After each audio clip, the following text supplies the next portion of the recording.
Look, the math on financial independence, it can get a little bit complicated, especially if you're trying to do it by hand, if you're trying to do it, in some Excel spreadsheets or something like that, then, the math can get a little bit jumbled up and get a little bit complicated.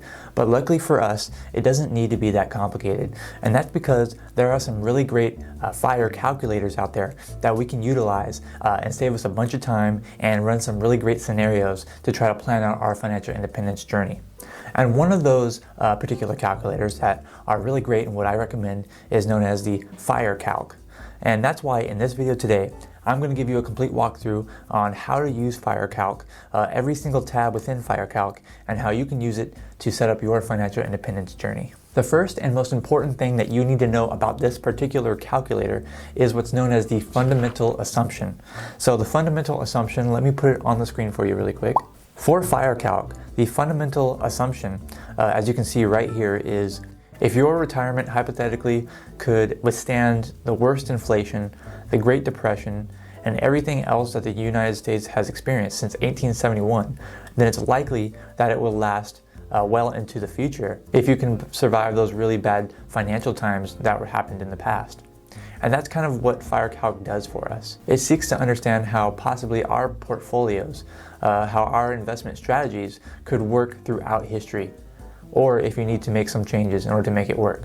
So that is the FIRECalc, fundamental assumption, as they call it. And basically what that means, in layman's terms, is that, if your portfolio could survive the Great Depression, if your portfolio could survive all the wars that we've been in, all the bubbles, then most likely in the future, your portfolio is going to be able to withstand anything else that gets thrown at it. Because, in the United States history, especially in the financial history, that goes along with that terrible history, we've had some great, downturns, economic downturns. And then if your portfolio theoretically could survive those times, then most likely in the future, it's going to be able to survive, bad times that we have in the future.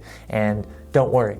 Actually, you should worry, because financial bad times are going to happen. They're just a reality within the financial markets. They're a reality of life. And so we need to make sure that our portfolios are, ready to withstand those bad times, especially if we're going to be financially independent, especially if we're going to retire early and we're going to be withdrawing from those portfolios. And with all of that, it leads us going to the FIRECalc website, and we can start on the Start Here page. Let me put that on the screen for you. So the first thing that you're going to do when you enter the FIRECalc website is you're going to be automatically on the Start Here page, which is the home page. And what you're going to want to do here is you're going to want to scroll down just a little bit, and right here on the Start Here on the bottom right, you're going to want to enter in just a theoretically, back of the envelope, your spending, your portfolio, and how many years you want it to last.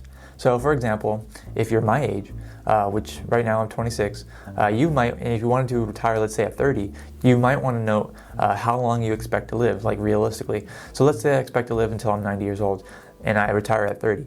That would be a 60-year retirement. And so in the years section, I need to enter 60. And then for the portfolio section, I need to enter in how much I expect to retire with. So let's say that I wanted to retire with a $1 million portfolio. And then next is my spending. So what do I expect my annual spending to be? Now, if I was following, plainly the 4% safe withdrawal rule and I had a $1 million portfolio, then that would be a $40,000 annual spending. From there, we can go ahead and press submit, or, we can, manipulate our results a little bit and enter in a lot more factors. And that's what we're going to do next. And before we move on these tabs, I just want to say a little bit about life expectancy. So typically you're going to want to put a longer life expectancy, because when we're talking about life expectancy, when someone says average life expectancy, the average, depending on what kind of averages they're taking. So, we have the three main averages, the mean, the median, and the mode. Okay, so if someone's talking about the mean, that means they're talking about where you take all ages and you divide it by the number of people born, whatever, and that would actually not be very accurate for you to base your life expectancy on, because that is going to include people who unfortunately died very, very early on, all those people leading up to that life expectancy, and so those are going to drag down the average, the mean. Okay, the median is going to be the middle number. Okay, so the middle number, now that's a little bit more accurate. So the middle number is going to be, if someone died, let's say, we have people who died at birth, we have people who died very late in life. So whatever that middle number is, which is probably going to be a little bit higher than the mean. And then lastly, you have life expectancy, you have the mode. Now the mode is the most common number that's going to occur like in that data set. So let's say that 90 was the most common number, that would be your life expectancy. I think that mode is probably the most accurate for most people because that's the most common reoccurring number. And of course it's going to depend on if you have any health issues and things like that, but I'd say don't rely on the mean, that's for sure, especially if you are healthy, you don't have any pre-existing conditions.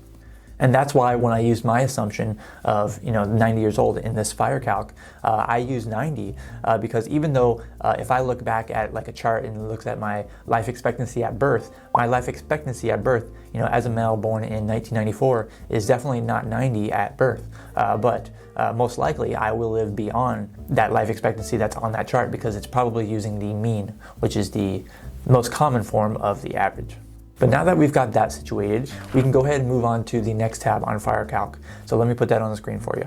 So the next tab on FIRECalc is the other income/spending. Okay, in this tab, you're going to be able to do some optional things here.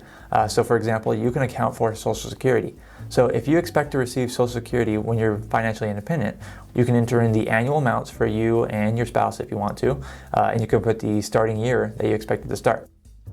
Also, down below, you can put in the pensions or off-chart spending.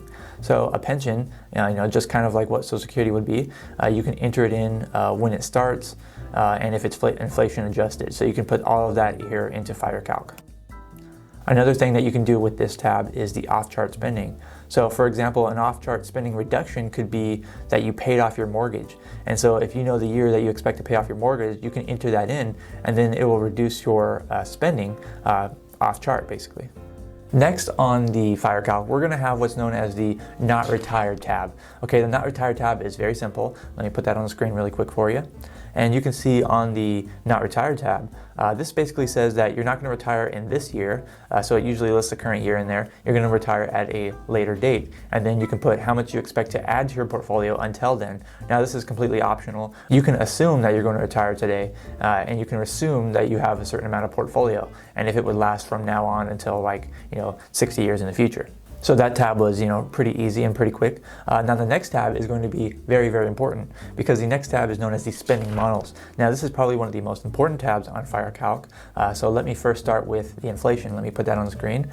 So you can see right here, inflation is very, very important when it comes to your financial independence planning.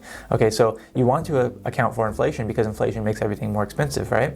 And so you have three different ways that you can account for inflation. So you can use the PPI, which is the Producer Price Index, or you can use the CPI, which is the Consumer Price Index, or you can enter in an estimated, manual inflation rate, such as 3%. The PPI, as you can see right here on BLS.gov, is usually for producers and for businesses, and it wouldn't really apply to the situation as much. So I probably wouldn't use PPI for this planning purpose. The CPI, on the other hand, is known as a basket of goods that consumers use on a regular basis. You can also see some information on that on BLS.gov. And this is probably the best option that you're going to want to use when you're planning for your financial independence. Now, just as a side note, I don't necessarily think that the Consumer Price Index really applies to people who are frugal and who are financially independent, but the CPI could be a good way to do it.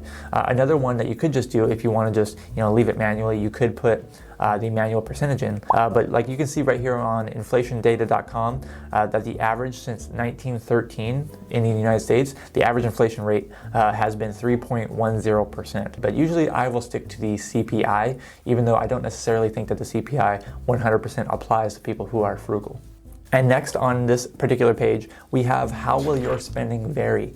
Okay, so this is another very, very important thing that you need to consider. So the first one that they have on there is the constant spending power, which basically means that you will not adjust your spending no matter what happens. So you won't reduce your spending, you won't increase your spending, you will maintain exact purchasing power based on inflation. The next option on here is the Bernadette's Reality Retirement Plan.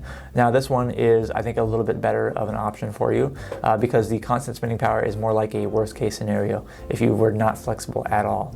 This Reality Retirement Plan basically says that you're going to reduce your spending once you get to a certain age, by a few percentage. And then next, The third one, which is probably one of the most interesting options on here, is the percentage of remaining portfolio. The point of this one is that if you see some drastic market downturns in the market, you're going to actually adjust your spending to match that downturn. The percentage of remaining portfolio is based off of what last year's spending was. So let's say you started at year one with $40,000.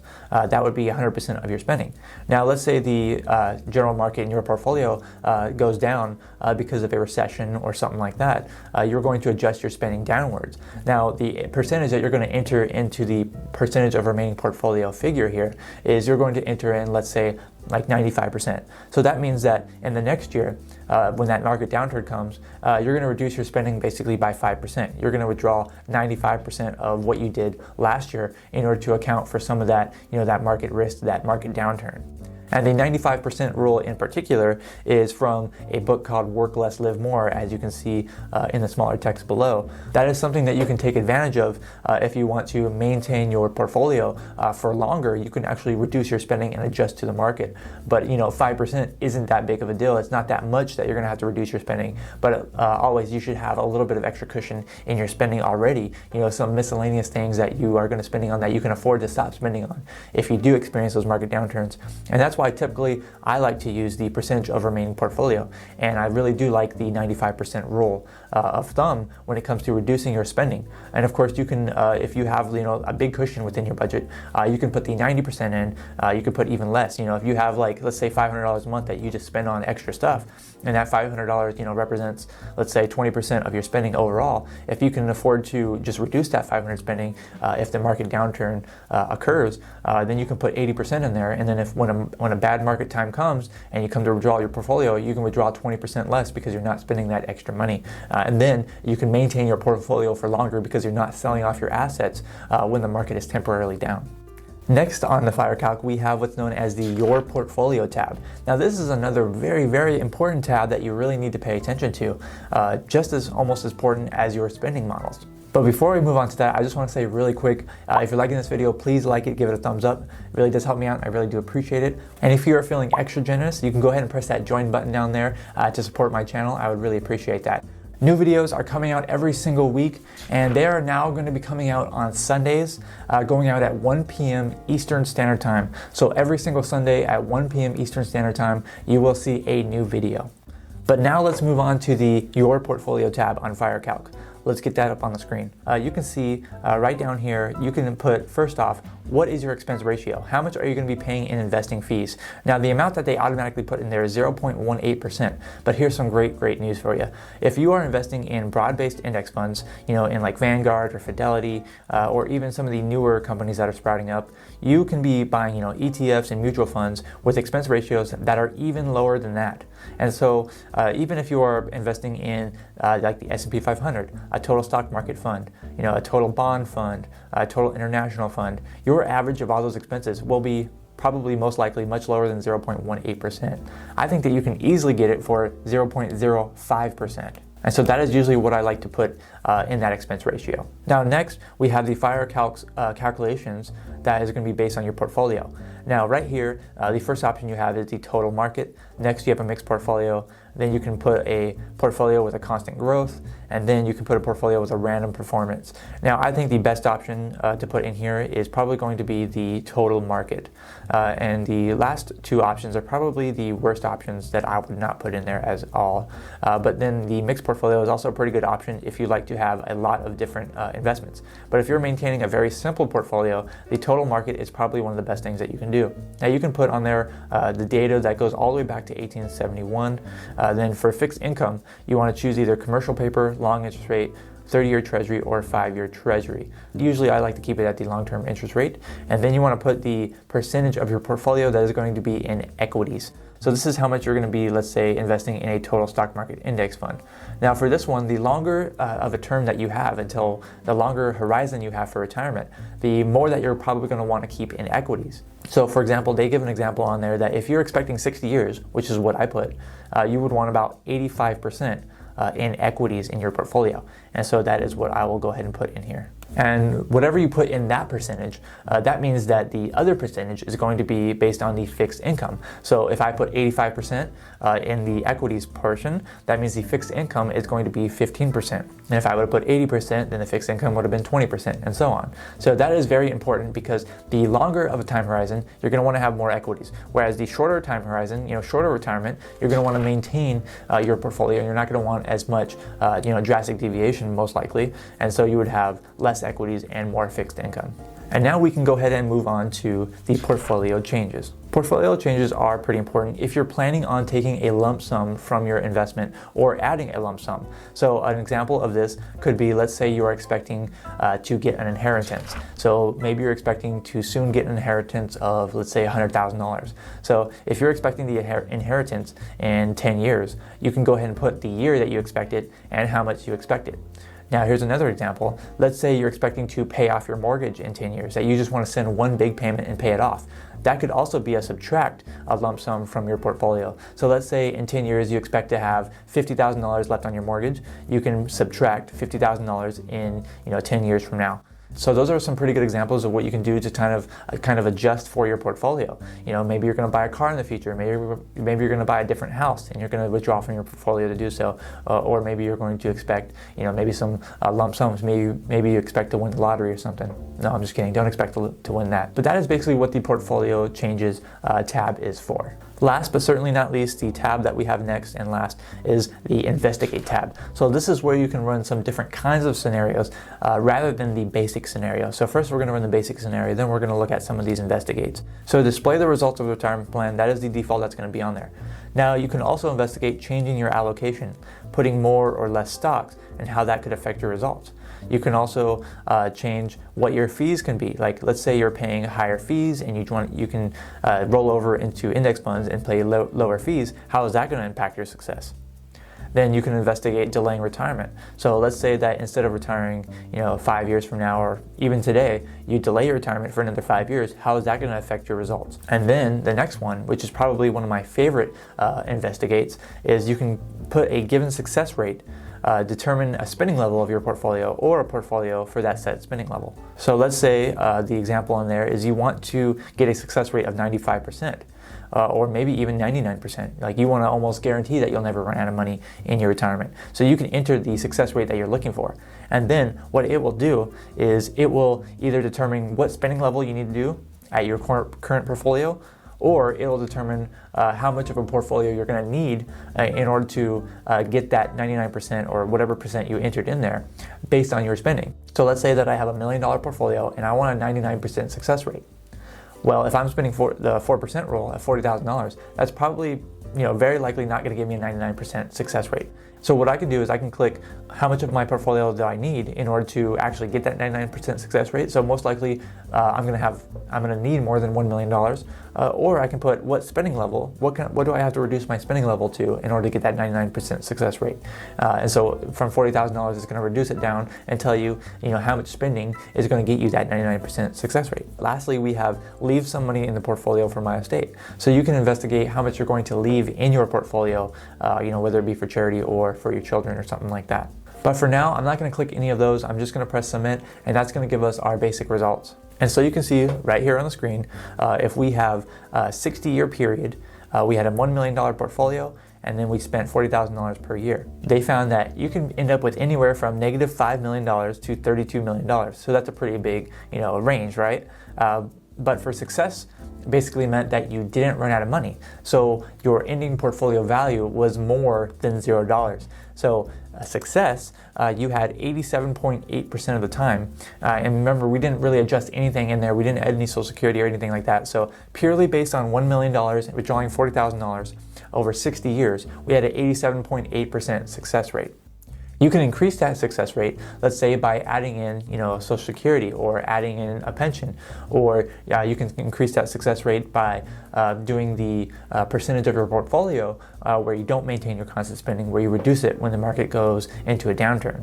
We can go back to the Investigate tab and we can enter in a spending level that is going to give us 90% accuracy results. So we're going to enter in 90% and then we're going to select spending level, and then we're going to go ahead and press submit on that. And we can see on the results here that if we can achieve a spending level of $39,248 on that 1 million portfolio, then we will get a success rate of 90% according to FIRECalc. And this is just the surface, because what you really need to do is you really need to go on FIRECalc and play around with the different things. It's pretty intuitive. I think it's pretty user-friendly as well. And so I think that these FIRECalc can be a great asset and very valuable to you for planning your financial independence journey. But another thing that is even better for planning your financial independence journey and tracking your journey is actually tracking your investments, tracking your spending, and tracking everything. And something that is really easy for you to use in order to achieve that is known as personal capital. And so I would highly recommend that you use personal capital to track your investments, to track your spending. The software is completely free. All you need to do is link up your accounts to that software, and you can see your spending, you can see your banks, your credit cards, you can see your investment accounts, and everything all in one place. And it is something that I have used for my entire journey of financial independence ever since I started back in 2012. Thank you so much for watching this video. I'm Zach from OnCashflow.com, and I hope to see you next time.